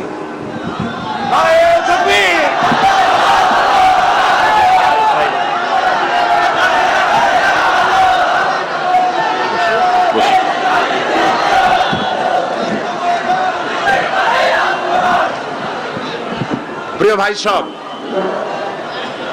আল্লাহ পাকের অফুরন্ত মেহেরবানি, কোরআন শরীফের তাফসীরের মাহফিল এবারে 23 বছরে পদার্পণ করছে। জোরে বলেন আলহামদুলিল্লাহ। এই তাফসীরুল কোরআন মাহফিলের আয়োজনে প্রচুর টাকা খরচ হয়, আপনারা জানেন। এবং এই প্রচুর টাকা, এই খরচ আপনারাই বহন করেন। কথা ঠিক কিনা বলেন? সবাই কথা স্বীকার করেন কিনা? তবে একজনে তো আর লক্ষ লক্ষ টাকা দেওয়া সকলের পক্ষে সম্ভব না। সবাই মিলে আপনারা দেন বলেই সমাজ কল্যাণ পরিষদ এইটা, তারা ঋণগ্রস্ত শেষ পর্যন্ত থাকে না। আমি চিটাগাং আসার আগে আমার বন্ধু, আমার ভাই, সমাজ কল্যাণ পরিষদের সম্মানিত সভাপতি আল্লামা হযরত মাওলানা শামসুদ্দিন সাহেব, তিনি আমাকে টেলিফোনে কয়েকবার বলেছেন এবারে কালেকশন খুবই কম, বিভিন্ন তাফসীর মাহফিল পরিচালনার জন্য যে অর্থ প্রয়োজন, ন্যূনতম টাকাও তাদের হাতে এখনো পৌঁছায় নাই। আমি বলেছি মাওলানা আপনি চিন্তা করবেন না, কোরআন শরীফের তাফসীরের মাহফিল, চট্টগ্রামের তাফসীরের মাহফিল কোনদিন ঋণগ্রস্ত থাকে নাই, ঋণগ্রস্ত থাকবে না ইনশাআল্লাহ। বলেন না ইনশাআল্লাহ? সেজন্য আপনাদেরকে প্রত্যেক দিন টাকা নিয়ে আসতে হবে আর দিতে হবে, যাতে মাওলানা চিন্তাগ্রস্ত না হন, সমাজ কল্যাণ পরিষদ যেন দুশ্চিন্তাগ্রস্ত না হন, তারা যেন ঋণগ্রস্ত না থাকেন। সবাই বলেন আল্লাহ যেন কবুল করেন, বলেন আমিন। আমি মক্কা শরীফে গেছি, আমার কাছে কিছু কিছু লোক টাকা দিয়ে দিয়েছে, আমি সাথে সাথে সেগুলি তাহের সাহেব, যিনি এটার সেক্রেটারি, তার হাতে দিয়ে দিয়েছি। আমি গত কয়েকদিন আগে অস্ট্রেলিয়া থেকে চিঠি পেলাম। আমি গত বছর অস্ট্রেলিয়া মাহফিল করেছি, অস্ট্রেলিয়ার সিডনিতে এবং মেলবোর্নে। সিডনি মাহফিল করতে গিয়ে এক ভদ্রলোকের সঙ্গে দেখা হলো। তার নাম হলো অবসরপ্রাপ্ত মেজর কাজী জাহান মিয়া, যিনি আল কোরআন দ্য চ্যালেঞ্জ মহাকাশ আল কোরআন দা চ্যালেঞ্জ, 2 খণ্ড বই লিখেছেন বিজ্ঞানের উপরে কোরআন দিয়ে, এত বড় বড় বই। আমি সে বই পড়ে লেখকের প্রতি আমি শুধু দোয়াই করতেছিলাম, তাকে আমি দেখিনি। সিডনিতে তার সাথে আমার দেখা হলো। সেই ভদ্রলোক কদিন আগে আমাকে এক চিঠি পাঠাইছে, আর চিঠির মধ্যে একটা চেক পাঠিয়ে দিয়েছেন। আমি আসার সময় আমার বড় ছেলে সেই চেকটা আমার হাতে ধরায় দিল। চিঠিটা পড়ে দেখলাম তিনি লিখেছেন যে আমার আগের দিনের মতো অবস্থা নাই, আমার আর্থিক অবস্থা খুবই অসুবিধা। আমার ছেলেমেয়েরা, ছোট্ট ছোট্ট ছেলেমেয়েরা খেলনা কেনার জন্য কিছু পয়সা জমায়েছিল। সেই পয়সাগুলি আমি তাদের বললাম যে তাফসীরুল কোরআন মাহফিল পৃথিবীর সেরা তাফসীর মাহফিল হয় চট্টগ্রামে, সমাজ কল্যাণ পরিষদ এই তাফসীরের মাহফিল আয়োজন করে। তোমাদের খেলনা না কিনা যদি এই পয়সাটা তাফসীর মাহফিলে দাও, তোমরা যা জোগাড় করেছো বছর 2 ধরে, এই পয়সাগুলি তাহলে তাদের জন্য খুব উপকারে আসবে। উনি আমাকে চিঠিতে লিখলেন, ছোট ছেলে হাসি মুখে বলল, বাবা আমার খেলনা কেনার সব পয়সা আমি আল্লাহরে দিয়ে দিলাম, আল্লাহ আমাদের খেলনা কেনার পয়সা দেবে। ছোট্ট মানুষ তো, আল্লাহরে দিলাম, আল্লাহ আমাদের দিবেন। উনি আমাকে হিসাব করে দিলেন $700 উনি পাঠাইছেন। সেই চেক আমার কাছে আছে, আমি চেক মাওলানাকে হস্তান্তর করব। আর আপনারা প্রাণ ভরে দোয়া করবেন, সিডনিতে বসবাসরত অবসরপ্রাপ্ত মেজর কাজী জাহান মিয়া, তার ছেলে মেয়ে, তার মা বাপ, তার শ্বশুর শাশুড়িকে আল্লাহ পাক যেন কবুল করে নেন, জান্নাতুল ফেরদাউসে আল্লাহ যেন তাদের যাবার ব্যবস্থা করে দেন। ছোট্ট ছোট্ট বাচ্চারা খেলনা কেনার পয়সা চট্টগ্রাম তাফসীরের মাহফিলে দান করে, সিডনি থেকে, অস্ট্রেলিয়া থেকে। সুবহানাল্লাহ বলবেন না? আলহামদুলিল্লাহ বলবেন না? তাহলে আপনাদের কি করা উচিত আপনারাই এখন চিন্তা করেন। আপনারা মেহেরবানি করে এই মাহফিলের জন্য প্রাণ উজাড় করে আপনারা সাহায্য করবেন। আল্লাহ যেন সকলকে তৌফিক দেন, বলেন আমিন। তাফসীর মাহফিল 5 দিন চলবে, আজকে 1 দিন চলে গেল, আর 4 দিন আছে। প্রত্যেক দিন পকেটে টাকা নিয়ে আসবেন ইনশাআল্লাহ। কোরআন, হিন্দুরা মুসলমান হচ্ছে, বৌদ্ধ মুসলমান হচ্ছে, খ্রিস্টান মুসলমান হচ্ছে, বেনামাজি ইসলাম নামাজি হচ্ছে, বেপর্দা পর্দা নিচ্ছে, এবং এই মাহফিলের দোয়া কবুল হয় বলে লোকদের ধারণা। তাও আলহামদুলিল্লাহ কবেন না? লোকদের ধারণা যে মাহফিলের দোয়া কবুল হয়, আর আমি দেখি হয়ও। এইটা কারো ব্যক্তিগত কেরামতি নয়, লক্ষ লক্ষ জনতার ভেতরে আল্লাহর কত মাহবুব বান্দা এখানে আছে আমরা চিনিও না। কত মেয়ে লোক, কত নিঃসন্তানী এই জায়গার মুসলমানদের চোখের পানির বদৌলতে আল্লাহ পাক মা বানিয়ে দিয়েছেন। সুবহানাল্লাহ, সত্য কিনা বলেন? এর সাক্ষী আপনারা কিনা? সেই জন্য আপনারা টাকা পয়সা নিয়ে আসবেন পকেটে করে, আর দান করবেন। বইয়ের কথা বলতে হয়, অসংখ্য বই এসেছে। ইসলামী বইপত্রের এত বড় মেলা বাংলাদেশে আর কোথাও হয় না, এত বড় মেলা আর কোথাও হয় না। অসংখ্য বই নিয়ে এসেছে, তাফসীর নিয়ে এসেছে, আপনারা এখান থেকে সংগ্রহ করবেন। এবারে আমাকে অনেকেই বলেছেন কোরআন শরীফের তাফসীর লেখার জন্য। তাদের ধারণা, এটা তো বাস্তব কথা, আমি তো চিরকাল বাঁচবো না, মরে যাবো, আজ হোক কাল হোক। তাফসীর লেখার জন্য আমাকে বলেছে, কিন্তু তাফসীর লেখার সময় আমি পাবো কই? এলাকা, পার্লামেন্ট, সংগঠন, দেশ বিদেশ প্রোগ্রাম করে করে আমি সময় কুলাইতে পারি না। তারপরে আল্লাহর মেহেরবানি তাফসীর লেখা শুরু হয়েছে 1995 সনে। এই জায়গায় সূরা ফাতিহার তাফসীর করেছিলাম, মনে আছে আপনাদের? 5 দিন সূরা ফাতিহার তাফসীর শুনে সেইবারে 46 জন অমুসলিম ইসলাম কবুল করেছিলেন। আলহামদুলিল্লাহ। আল্লাহর এক বান্দা আব্দুল সালাম মিতুল তার নাম, ক্যাসেট থেকে উদ্ধার করেছে সেই কোরআন শরীফের তাফসীর সূরা ফাতিহার। সে নাম দিয়েছে তাফসীরে সাঈদী। 780 পৃষ্ঠার তাফসীর হয়েছে। বাংলা ভাষায় সূরা ফাতিহার সর্ববৃহৎ তাফসীর এটি। আলহামদুলিল্লাহ। কোরআন হাদিসে ভরা। এগুলি এনেছে 250 টাকা তারা এর হাদিয়া রেখেছে দাম। আপনারা একজন আরেকজনকে বলবেন, মেয়ে লোক পুরুষ লোক প্রত্যেক দিন এগুলি নিতে চেষ্টা করবেন। ফি জিলালিল কোরআন, তাফহিমুল কোরআন, তাফসীরের সম্ভার, ইসলামী সাহিত্যের সম্ভার দিয়ে এই মাহফিলের বই সমস্ত বুক স্টলগুলি ভরা আছে। সবাই বই কিনবেন, বই হাদিয়া দিবেন, তাফসীর খরিদ করবেন। আল্লাহ পাক সকলকে তৌফিক দান করুন। আল্লাহুম্মা আমিন। রব্বানা যালামনা আনফুসানা ওয়া ইন লাম তাগফির লানা ওয়া তারহামনা লানাকুনান্না মিনাল খাসিরিন। আয় আল্লাহ তাআলা, হাজার হাজার মুসলমান নরনারী কোরআনে কারীমের তাফসীর শোনার জন্য দেশ বিদেশ থেকে এই মাহফিলে এই লোকেরা এসে হাজির হয়েছেন। আল্লাহ তাআলা দয়া করে মেহেরবানি করে আলোচনার সব দরুদ ও সালামের সওয়াব জনাবে মুহাম্মদুর রাসূলুল্লাহ সাল্লাল্লাহু আলাইহি সাল্লামের রূহ মুবারকে পৌঁছায় দাও। আয় আল্লাহ তাআলা, আমাদের মা বাপ যারা দুনিয়া থেকে বিদায় হয়ে গেছেন, আল্লাহ কবরটাকে জান্নাতের টুকরা বানায়া দাও। রব্বির হামহুমা কামা রব্বায়ানি সগীরা। সবাই পড়েন, রব্বির হামহুমা কামা রব্বায়ানি সগীরা। আয় আল্লাহ তাআলা, সারা জীবন আমরা গুনাহ করেছি, দয়া করে মেহেরবানি করে আমাদের জিন্দেগীর সমস্ত গুনাহ খাতাকে মাফ করে দাও। আল্লাহ দয়া করে আমাদের জীবনের সকল গুনাহ মাফ করে দাও।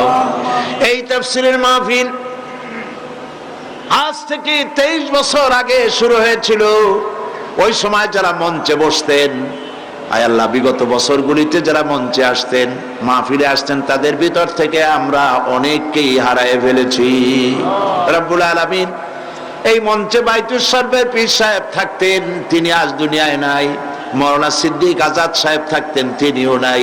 হযরত মাওলানা আব্দুল আহাদ আল মাদানী আওলাদে রাসূল, তিনিও নাই। গারাঙ্গিয়ার পীর সাহেবও নাই। কত আলেম ওলামা আসতেন, সকলের নাম মনেও নাই। আল্লাহ, যারা এই তাফসীরের মাহফিলে শরীক হতেন, আজ যারা বেঁচে নাই, সকলকে জান্নাতুল ফেরদাউসের মেহমান বানায়া নাও। রব্বুল আলামিন, এই তাফসীরের মাহফিল আমরা থাকবো না, কিন্তু কিয়ামত পর্যন্ত চট্টগ্রামকে তাফসীরের মাহফিল দিয়ে আল্লাহ তুমি ধন্য করে রেখো। হায় আল্লাহ তাআলা, লক্ষ লক্ষ টাকা এই মাহফিলে খরচ হয়। রব্বুল আলামিন, কোথা থেকে টাকা আসবে আমরা জানি না। মাওলানা শামসুদ্দিন সাহেব, আল্লাহ তুমি তার দৃষ্টি শক্তি নিয়ে গেছো। আল্লাহ, চৌকালা মানুষরা যা পারে না, চোখ নিয়েও তাকে দিয়ে সেই খেদমত নিতেছো। আল্লাহ তাআলা, তিনি যেন পেরেশান বোধ না করেন। তোমার বান্দাদের দিল গলায় দাও, বান্দীদের দিল গলায় দাও। এই মাহফিলে যত টাকা দরকার, একটা টাকাও যেন বাকি থাকে না, পেরেশানি যেন তারা হন না। আল্লাহ পাক, তুমি দয়া করে মেহেরবানি করে মানুষকে এই মাহফিল উপলক্ষে বিপুল পরিমাণ দান সদকা করার তৌফিক দান করে দাও। আল্লাহ তাআলা, দেশ বিদেশ থেকে কত মানুষ যে দোয়া চেয়েছে তুমি জানো। আল্লাহ, তাদের যে যে কারণে দোয়া চেয়েছে, সকলের নেক দোয়া আল্লাহ তুমি কবুল করো। রব্বুল আলামিন, আরো 4 দিন এই মাঠে কোরআনে কারীমের তাফসীর করার, বয়ান করার তৌফিক যারা করবে তাদের তৌফিক দাও। মানুষ যে কথা বললে বোঝে সেই কথা বলাও। আল্লাহ তাআলা, তুমি দয়া করে তোমার বান্দা বান্দীদেরকে যাতায়াত আসান করে দাও, দুর্ঘটনা থেকে রক্ষা করো, বাড়িঘর হেফাজত করো, মাল সম্পদকে হেফাজত করো। যারাই মাহফিলে আসবে, আল্লাহ তুমি দয়া করে তাদেরকে তাদের সব ব্যাপারে তুমি দায়িত্ব নিয়ে নাও। আল্লাহ তাআলা, এই মাহফিল যারা সাহায্য করেছেন, করবেন, পরামর্শ দেন, কষ্ট করেন, সকলকে কবুল করো। আল্লাহ তাআলা, গোটা পৃথিবীতে সমস্ত মুসলমানদের উপরে রহমত নাজিল করো, মুসলমানদেরকে বিপদ মুসিবত থেকে রক্ষা করো।